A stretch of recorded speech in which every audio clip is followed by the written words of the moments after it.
हाँ जी बच्चों, देखिएगा ये हमारा नेक्स्ट केस है एकोमोडेशन बिल का। इसके अंदर क्या होता है, जैसा कि लास्ट क्लास में मैंने आप लोगों को हिंट दिया था कि दोनों पार्टीज एक दूसरे के ऊपर जो है वो एक बिल लिख देती हैं, यानी कि बिल एक्सेप्ट करवा लेती हैं, बिल ऑफ एक्सचेंज।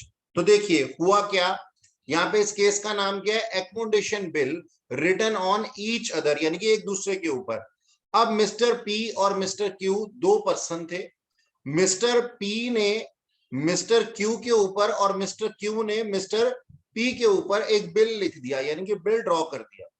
तो मिस्टर पी ने एक्सेप्टेंस दे दी बीआर के लिए मिस्टर क्यू को, और मिस्टर क्यू ने एक्सेप्टेंस दे दी मिस्टर पी को BR1 के लिए सर 500। तो हमने ना इनके नाम रख दिए BR1 और BR2, यानी कि एक बिल ऑफ एक्सचेंज मतलब लास्ट केस में क्या हो रहा था, लास्ट केस में ये हो रहा था ना कि हमारा बिल ऑफ एक्सचेंज एक ही होता था और मिस्टर क्यू जो होते थे वो बैंक के बाहर खड़े मिलते थे मिस्टर पी को, और तब कैश जो है बांट लिया जाता था। अब की बार ऐसे नहीं किया जा रहा, क्योंकि हो सकता है दोनों अलग अलग सिटीज में हो। तो उन्होंने क्या कहा कि सर हम मिल तो सकते नहीं है, ना ही कैश सेंड करने की कोई दिक्कत होगी। आप एक काम कीजिए, जैसे मैं आपके ऊपर एक बिल लिखूंगा आप एक्सेप्ट करके देंगे, ऐसे ही आप भी कर लीजिए मेरे साथ में, ठीक है। तो अब दोनों ने एक दूसरे को एक्सेप्टेंस दे दी और फिर इस एक्सेप्टेंस को एनकैश करवा लिया गया। तो मिस्टर पी मिस्टर क्यू की एक्सेप्टेंस ले करके अपने बैंक में जाते हैं और बीआर ट्रांसफर कर देते हैं बैंक को और कैश कलेक्ट कर देते हैं 490 रुपए। डिस्काउंटिंग चार्जेस है 10 रुपए, ये बात तो हमें मालूम है, चैप्टर हमारे साथ बहुत पुराना हो चुका है, ठीक है सर। इसी तरीके से मिस्टर क्यू भी करते हैं।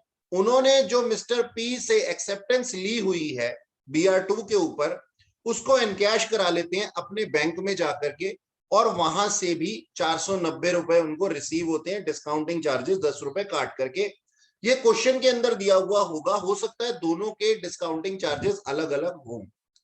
और फिर ड्यू डेट पे क्या होता है सर, हैप्पी एंडिंग होती है। हैप्पी एंडिंग किस तरीके से होती है, देखिए नीचे लिखा हुआ है कि ड्यू डेट पे, on due date mister Q paid ₹500 to bank of P. अब ड्यू डेट पे पी का बैंक जाता है क्यू के पास में लेकर के, हाँ जी ये आप ही ने बिल ऑफ एक्सचेंज एक्सेप्ट करके दिया था। क्यू समझ जाता है, कहता है हाँ हाँ बिल्कुल, ये लीजिए अपने 500 रुपए। और सिमिलरली मिस्टर पी भी करते हैं, क्योंकि उन्होंने भी एक एक्सेप्टेंस दी हुई होती है। तो बैंक ऑफ क्यू आता है उनके पास में और पैसे कलेक्ट करके चला जाता है। तो यहाँ पे क्या हो रही है, एक हैप्पी एंडिंग हो रही है, ठीक है जी। ओके, ये केस के अंदर किसी को कोई दिक्कत तो नहीं है, सबको समझ में आ गई सर सिचुएशंस क्या हो रही हैं? बोलो। यस ठीक है बच्चों, अब देखो इसी चीज को मैंने क्वेश्चन के पॉइंट ऑफ व्यू से यहाँ पे लिखा हुआ है। क्या लिखा हुआ है, केस थर्ड है ये हमारा। On 1 January 2015 P draws a bill at Q for 4 months for ₹500 and Q draws on P for similar amount and terms, यानी कि 500 रुपए के लिए ही 4 महीने के लिए। Both the bills are accepted and discounted respectively for 6% per annum। जैसे कि मैंने अभी बताया, किसी का 6 हो सकता है, किसी का 5 भी हो सकता है, अलग अलग भी हो सकता है। At maturity date both the parties met their respectively acceptance। तो केस 1 के अंदर, मतलब कि केस 1 हम क्या बोल देते हैं कि P जो है वो ड्रॉर है और Q जो है वो ड्रॉई है, ठीक है जी। P ने एक बिल लिखा और एक्सेप्टेंस किसने दी, Q ने। तो Q ड्रॉई बन गया और P ड्रॉर बन गया। और केस 2 के अंदर हमारे पास में क्या है, P ड्रॉई बन गया और Q ड्रॉर बन गया, ठीक है जी। ओके, रिवर्स हो गया, एक दूसरे के ऊपर उन्होंने किया है। अच्छा, अब सर इसकी ना हमें जर्नल एंट्रीज लिखनी, आइए लिखें इसकी जर्नल एंट्रीज। हम बनाएंगे सर अपने पास में वही पर्टिकुलर्स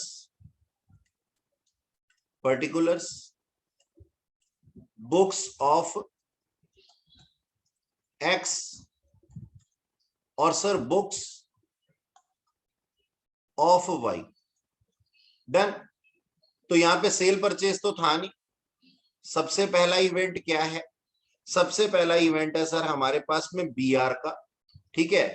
तो एक्सेप्टेंस लेते हैं बी आर आ जाता है। केस 1 और केस 2 ऊपर मैंने दोनों ही लिख दिए हैं, देखिए। तो केस 1 अभी हम बात कर रहे हैं, पी ड्रॉर है, तो पी ड्रॉर है, इनके पास में क्या आ जाएगा सर, बी आर आ जाएगा। तो हम क्या एंट्री बना देंगे, बी आर अकाउंट डेबिट, और इसका ना नाम रख देते हैं या फिर ना भी रखें तो कोई दिक्कत नहीं है, पता तो लग ही रहा है कि सर यहाँ पे ये ड्रॉर बन रहे हैं। B R account debit to Y, बिल्कुल। और यहाँ पे क्या एंट्री बन जाएगी sir, X debit to bills payable. हाँ, ये कौन सा है, यहाँ पे वाई ड्रॉई है। अच्छा, एक्स और वाई नाम रख दिया, फिर से आपको कंफ्यूजन ना हो जाए। चलो पी और क्यू लिख देता हूं, ये पी और क्यू। नहीं, क्वेश्चन के अंदर एक्स वाई थे नहीं, पी क्यू ही थे, ठीक है जी, तो कोई बात नहीं, पी क्यू ही नाम रख देते हैं, हमें कोई आपत्ति नहीं। ठीक है जी, तो यहाँ पे हमने लिख दिया सर क्यू, और ये P debit to bills payable. ये क्या था, इसको पहचानो। सर पहचानना क्या है, हमें तो पता है, ये है एक्सेप्टेंस ऑफ क्यू। ठीक है सर, अब नेक्स्ट क्या होगी सर, एक्सेप्टेंस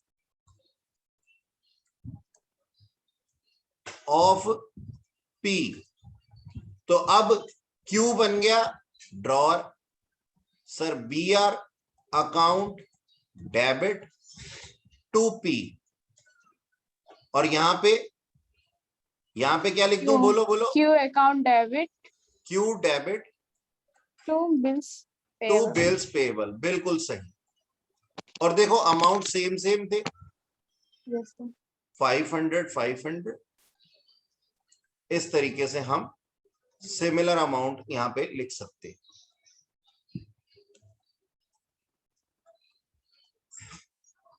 ठीक है सर, अब ये जो है हमारे पास में फर्स्ट एंट्री, और ये हमारे पास में सेकेंड एंट्री हो गई।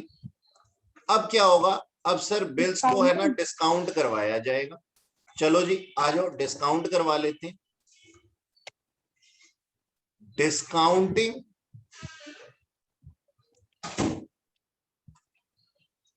ऑफ बिल दोनों करवा लेंगे। तो यहां पे कैश या बैंक कुछ भी लिख सकते हैं, cash account debit, discount account debit, discount नहीं, डिस्काउंटिंग चार्जेस अकाउंट डेबिट। ठीक है, डिस्काउंट अकाउंट डेबिट का मतलब तो हो जाता है गुड़िया कि हमें कोई डिस्काउंट रिसीव हुआ है, या हमने डिस्काउंट कोई अलाउ किया, डेबिट करते हैं तो डिस्काउंट अलाउ हो जाता है। डिस्काउंटिंग चार्जेस अकाउंट डेबिट, ठीक है जी, आप इसको पूरा ही लिखेंगे, मेरी तरह एब्रीविएशन यूज नहीं करेंगे। टू बी आर, तो उसके हाथ में, पी के पास में जो बी आर था उसने एनकैश करा लिया 490 रुपए के लिए, 10 रुपए, और बी आर चला गया 500। सेम एंट्री यहां पे भी हो जाएगी, cash account debit, discounting charges account debit to B R. कितने का सर, सर ये भी सेम ही एंट्री लिखेंगे,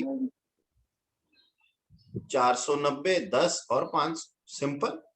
अरे सर ये तो बहुत आसान, हाँ बिल्कुल। चलो जी, अब ड्यू डेट आएगी, और ड्यू डेट पे बिल्स पे कर दिए जाएंगे।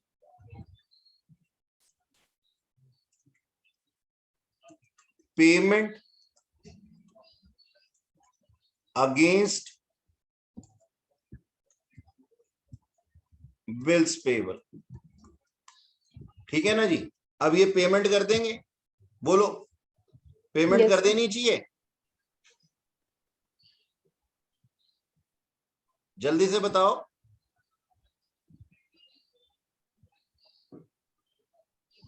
बोलो बच्चों, जल्दी बताओ क्या होना चाहिए, क्या पेमेंट हो जानी चाहिए बिल्स पेबल की, या कुछ और होना चाहिए। तो क्योंकि यहाँ पे सब दोनों पार्टीज के पास अपना अपना कैश है, तो कोई किसी को कैश एनरिच कराने नहीं जाएगा, यानी कि कैश एनरिच नहीं करेगा, कोई किसी को सेकंड केस की तरह से पैसे देने नहीं जाएगा ड्यू डेट से पहले, और डायरेक्ट पेमेंट ही हो जाएगी। जब पेमेंट हो जाएगी तो क्या एंट्री होती है सर? सर यहाँ पे ये अपने बिल्स, जो इन्होंने बिल एक्सेप्ट किया था उसकी एंट्री कर देंगे, और क्या एंट्री कर देंगे? Bills payable account debit to cash. Bank भी लिख सकते हैं। कैश लिख लो, बैंक लिख लो, चेक से दे रहा है। अगर चेक लिखा था क्वेश्चन के अंदर, अगर चेक लिखा था तो बैंक लिख लो, और सेम एंट्री इनके पास में हो जाएगी, bills payable account debit to cash account 500 रुपए। तो 500 से उन्होंने अपनी लाइबिलिटी को खत्म कर दिया। ठीक है जी, ये हमारे पास में जर्नल एंट्रीज हैं, फटाफट से कॉपी करो जल्दी से। हाँ जी सर, ध्यान दीजिएगा, ये क्वेश्चन एक इसी तरीके का है जिसके अंदर की सेकंड और थर्ड केस मिक्स हैं, तो आप इसको लिख सकते हैं mixing of case second and case third.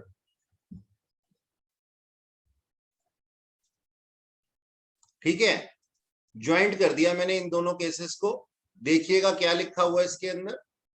इसके अंदर लिखा हुआ है सर, 1 जनवरी 2015 को मिस्टर एक्स ने मिस्टर वाई के ऊपर 3 महीने का एक बिल लिखा 10,000 रुपए के लिए, और मिस्टर वाई ने मिस्टर एक्स के ऊपर बिल लिखा कितने का? 8,000 रुपए के लिए। अब माइंड में अपना एक दिमाग में बात सोच लो कि ड्यू डेट पे मिस्टर एक्स को कितने पैसे देने होंगे और मिस्टर वाई को कितने पैसे देने होंगे, क्योंकि दोनों ने एक बिल एक्सेप्ट किया है।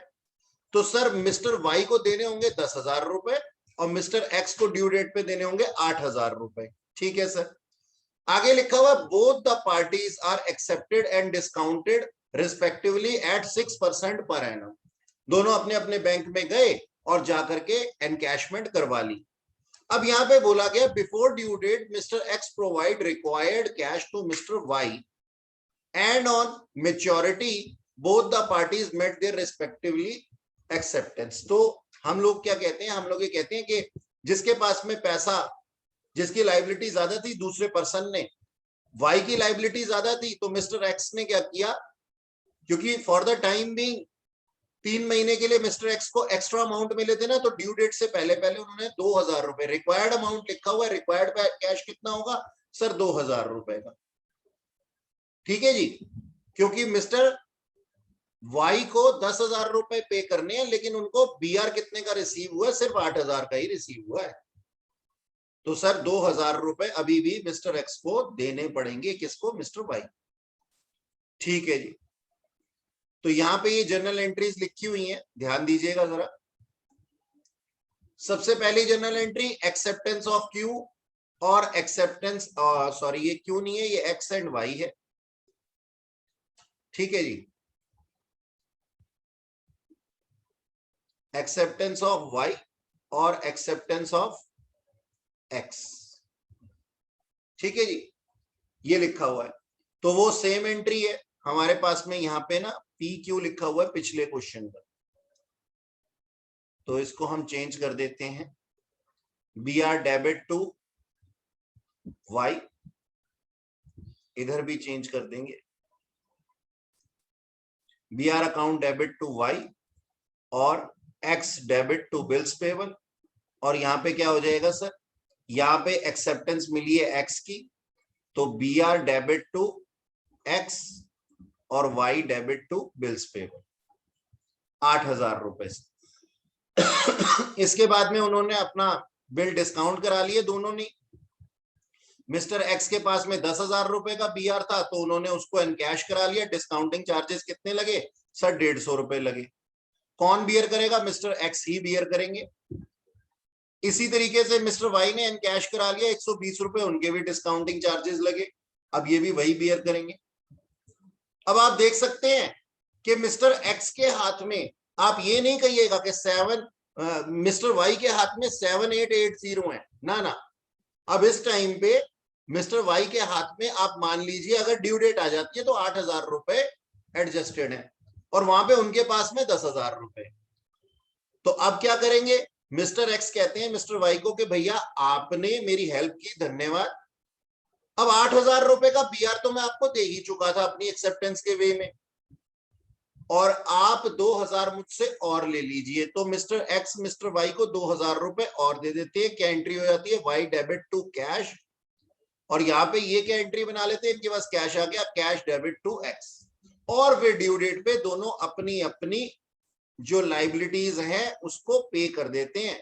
मिस्टर एक्स की लाइबिलिटी कितनी थी सर, 8,000 रुपए की थी। देखो जो सेकंड एंट्री में था, तो उन्होंने पे कर दिया 8,000 रुपए का अपना बिल्स पेबल, और मिस्टर वाई की लाइबिलिटी 10,000 रुपए की थी, उन्होंने वो पे कर दिया। जो फर्स्ट एंट्री के अंदर हमारे पास में दिखाई दे रही है 10,000 रुपए, वो उन्होंने पे कर दिया। तो इस तरीके से ये केस क्या हो गया, ये केस सर दोनों का मर्जर केस हो गया, एक्स और वाई का। एक्स और वाई, एंट्री फिर से बता दीजिए। कौन सी एंट्री बच्चे, फिफ्थ। Fifth entry. देखो सबसे पहले तो ये देखो कि मिस्टर एक्स ने कितने की पेमेंट करनी थी। तो मिस्टर एक्स की बुक्स ऑफ अकाउंट में बिल्स पेबल का अमाउंट कितना था, 8,000 रुपए था। तो उन्होंने 8,000 सेकेंड एंट्री के अंदर देखो, सेकेंड एंट्री के अंदर देखो कितने का था उनका बिल्स पेबल, सर 8,000 रुपए का था। तो वो 8,000 की पेमेंट करेंगे ना, कर दी उन्होंने। यस। इसी तरीके से नंबर 1 एंट्री में देखो, मिस्टर वाई की बुक्स ऑफ अकाउंट में क्या अमाउंट था, कितना बिल्स पे करना था सर, 10,000 रुपए। उन्होंने 10,000 रुपए पे कर दिए, क्योंकि 8,000 रुपए का तो उनको बीआर मिल चुका था, 2,000 रुपए का कैश और मिल गया, 10,000 रुपए उनकी जेब में आ गए। अब उन्होंने खुशी खुशी हैप्पी एंडिंग कर दी। समझ में आई मेरी बात? Yes sir. इस तरीके से बेटा हम जर्नल एंट्री को हमने क्या कर दिया, हमने दोनों केसेस को मर्ज कर दिया। अब ये फटाफट से आप लोग कॉपी कर लो जल्दी से। हो गया है सर।